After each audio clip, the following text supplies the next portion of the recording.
s'active effectivement, on s'est activé en tout cas dans les heures qui ont précédé notre entretien pour sécuriser cette zone. Maintenant on pense amener des secours et notamment peut-être des civils, mais le grand défi c'est l'accès à cette zone très difficile, en tout cas c'est ce que disent ses habitants et notamment la mission des Nations Unies ici, la MINUSMA, qui a dû se rendre en hélicoptère dans un premier temps sur la zone du crash, donc après les soldats français, pour déployer en fait dès les premières heures ce matin, disait la MINUSMA, 2 hélicoptères Apache pour surveiller le site, ainsi que des troupes pour sécuriser la zone où les débris se trouvent. La MINUSMA a également déployé des personnels et des équipements médicaux sur le site, ainsi que,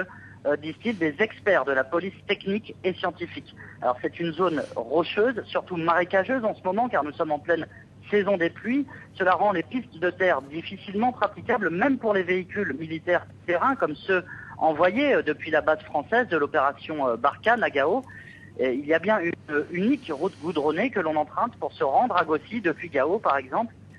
Gossi, donc la localité au sud de laquelle les débris de l'avion ont été retrouvés, mais les militaires français ont installé une base arrière et ils doivent, depuis cette base, encore parcourir plusieurs dizaines de kilomètres en brousse après avoir quitté le goudron. Et c'est là que les équipes, vraisemblablement, disent les militaires, auront le plus de mal à avancer et à se repérer.